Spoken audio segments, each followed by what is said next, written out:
Di sini saya diundang untuk tampil dalam Haul Gus Dur. Saya juga punya pengalaman. Mungkin di sini saya lebih sharing karena audiensnya juga sedikit, maka saya sedikit men-sharingkan saja ya. Saya sharing ini pengalaman pribadi saya. Sebelumnya izinkan saya menggunakan peci terlebih dahulu ya, Bapak Ibu. Boleh? Boleh, boleh.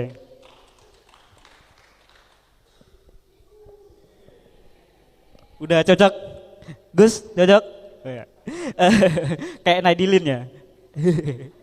Oke, jadi pengalaman saya dulu sebelum masuk kuliah di kampus ini teman-teman, Bapak Ibu sekalian, saya dulu pernah berkuliah di salah satu kampus di Yogyakarta, itu di Sanata Dharma. Lalu saya berhenti, pulang, lalu saya bekerja. Saya bekerja, lalu saya kuliah lagi di sini. Dan ketika saya bekerja itu saya pernah bekerja di toko. Pertama saya bekerja di supermarket, lalu kemudian saya pernah juga bekerja di toko alat muslim, jadi toko-toko pakaian muslim. Dan bayangkan, saya adalah Katolik garis keras, saya adalah seorang Katolik garis keras, yang mungkin kalau Bapak Ibu belah saya punya dahi ini mungkin ada salib di sini nih. Iya, kalau mungkin dibelah ini mungkin ada salib di sini. Tapi saya bekerja di toko pakaian muslim.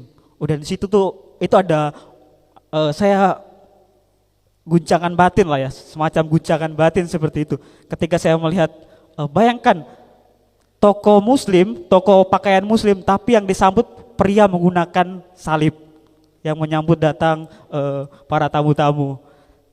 Ketika mereka datang, saya sambut dengan ramah kepada mereka, dan akhirnya jatuhnya saya tuh terbawa. Saya ketika melihat kopiah, saya melihat sajadah, wah lama-lama kok adem, kayak ada sesuatu gitu, kayak rasa nyaman gitu. Bahkan karena itu teman-teman saya itu berkata pada saya, kamu Katolik tapi kamu kok mau bekerja di toko muslim? Dan kamu ketika menggunakan peci, kamu tuh terlihat adem, ayem gitu kata mereka. Lalu saya bilang, kamu cocok menggunakan kopiah katanya. Lalu dari situ saya bilang, ya ini kopiah memang membuat saya adem, tenang. Ya walaupun kopiah itu membuat saya adem, tenang, tapi tetap kopiah di kepala saya, tapi salib tetap di hati saya. Ya itu pengalaman saya ya di toko pakaian dari barang-barang muslim. Dan ketika berada di toko itu juga teman-teman, saya itu merasa bahwa inilah bentuk toleransi, inilah bentuk bagaimana ketika saya hadir di toko itu bukan hanya sekedar karena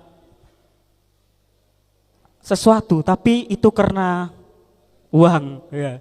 Itu semua itu karena uang. Seandainya tidak ada uang, itu saya tidak akan hadir di mungkin ya di dalam toko itu. Tapi karena tuntutan uang, mungkin akhirnya saya hadir di toko itu. Dan mungkin juga karena saya rasa babi masih enak. Kalau babi tidak enak, mungkin saya sudah login. Iya, terus sumpah Bapak Ibu, babi itu enak sekali. Babi itu kalau mau diolah apapun itu enak, tapi yang tidak enak tuh digoreng dalam isu politik dan sara.